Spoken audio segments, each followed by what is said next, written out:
Welcome to this episode on Quilt 101. Today we are going to be talking about our layered brick quilt, so stay tuned.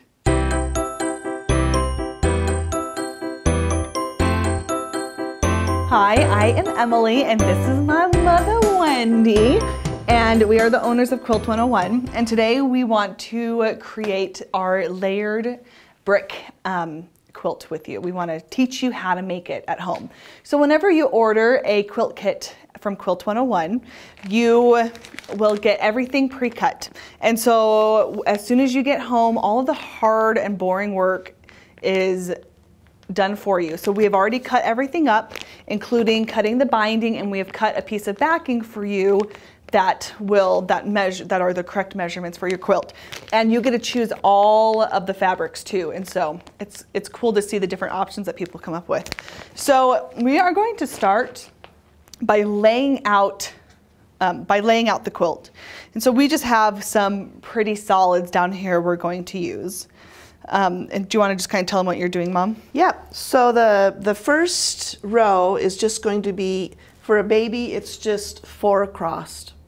In the pattern, it'll tell you how many for a baby and how many for a lap. We're just doing the baby right now. So the first row is 4 across. The second row starts with a half block in the beginning and a half block at the end. Now. And that is what creates the staggered brick look. Yep, so if you can see me laying this out, this bottom row I started with a half one, and so that way it staggers it.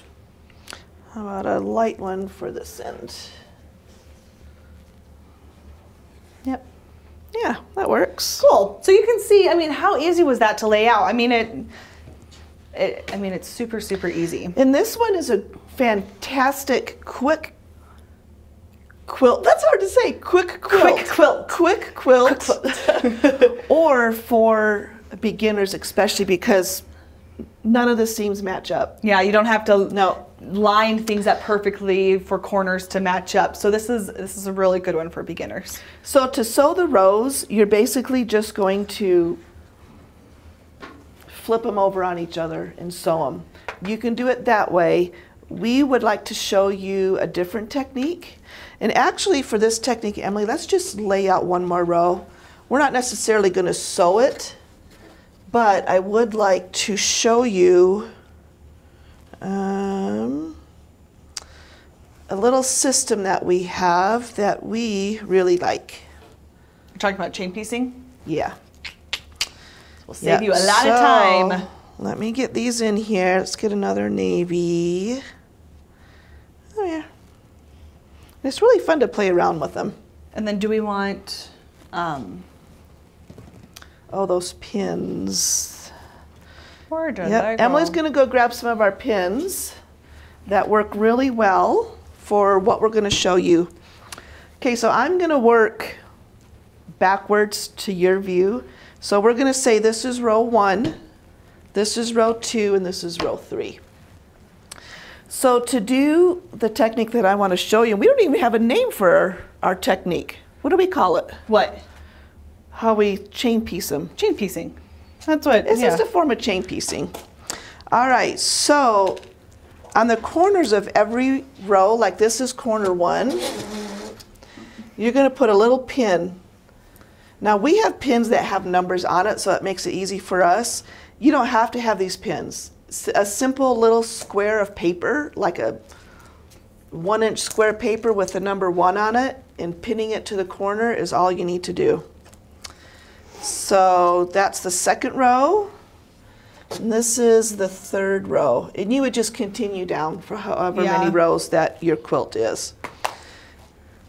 So the important thing to remember is we're going to stack these rows up. So you have to keep the corners in the exact spot. So you just put it on top of this one.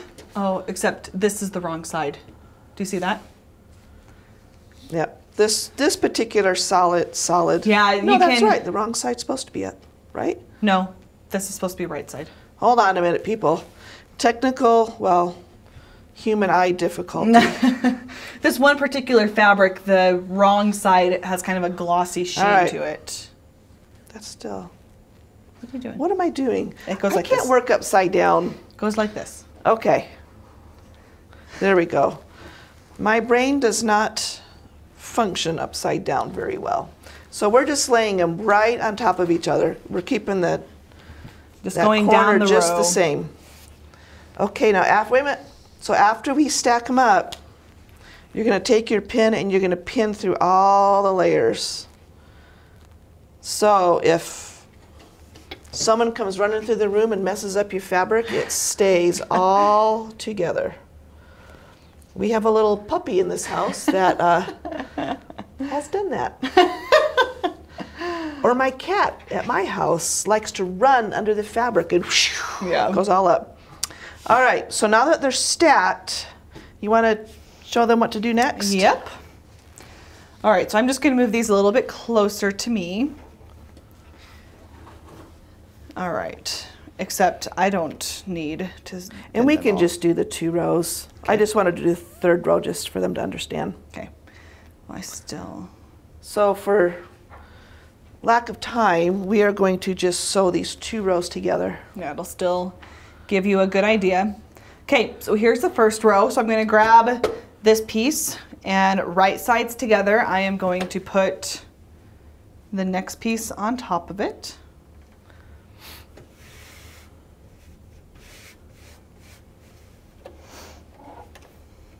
Okay. You can lower that stitch down. Here, hold on. Let me just lower the stitch a little bit. There we go. Okay. All right, and so now we're on row 2. So when she laid them down in front of her, she took the pin out of the whole stack and just put it on that first block. Yeah, on the top left corner. All right, we are going to line those up.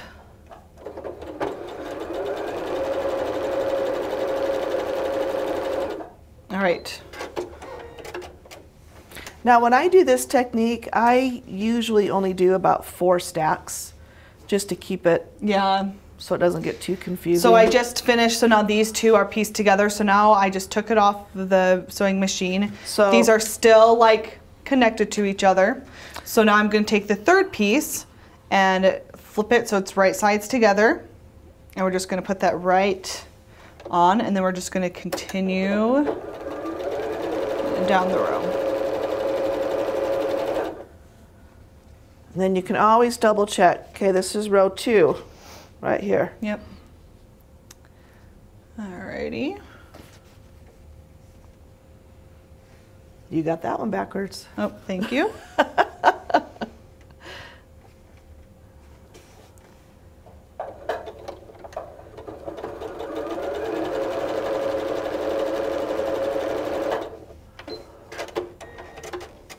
All right. So just to show you again, so when you've got your row here, this edge is what you want to match up to this. Yes. So you flip it so the wrong side is up and those ends go together.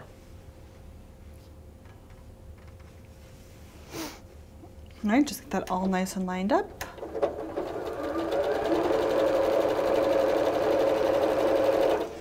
All right, so that is it for the 1st row, and we just have, because the 2nd row has like the 2 half pieces on the sides, it has 1 extra seam, but no worries.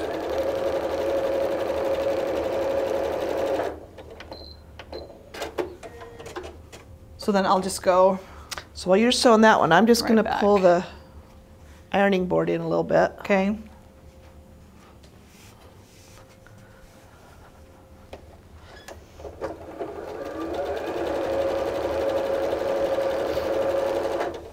All right, so all of these pieces are now sewn together.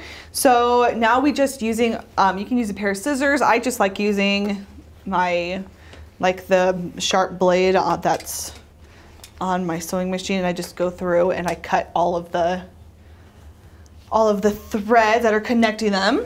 And so they're all separate pieces now. All right, so keep those pins in the corner. All right, so we've got row 1 and 2. So this is 1, this is 2. Now for pressing, because you want the seams to nest when you sew these 2 rows together, so that means that we need to iron or press these seams in opposite directions to create that pressing effect.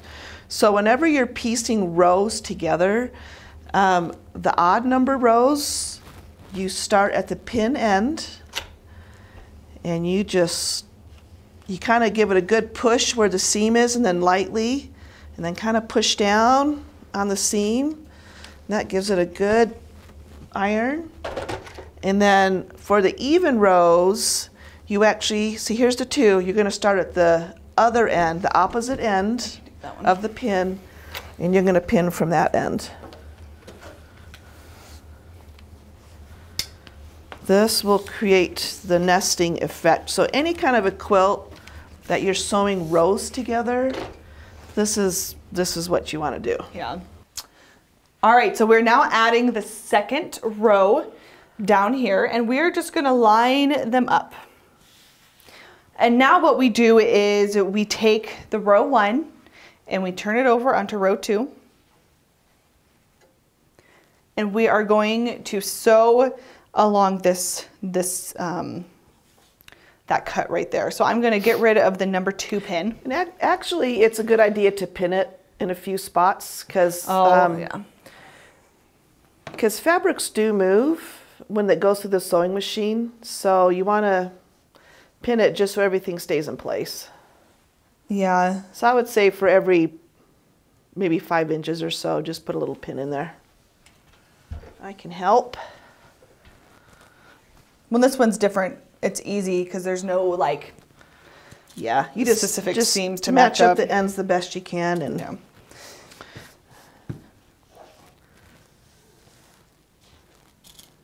There you go. Okay, that should be good. Yeah.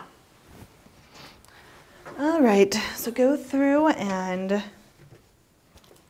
iron this together, and we'll have to square things up a little bit.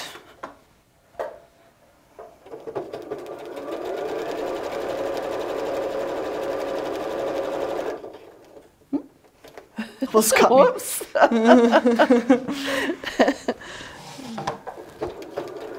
Yeah, you don't typically want to run over your pin. Some pins are really thin and you can, but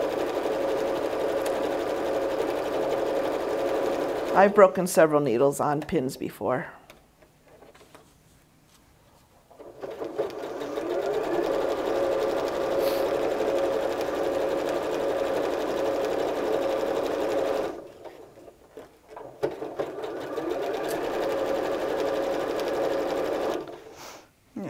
Make sure we get that fabric nice and even.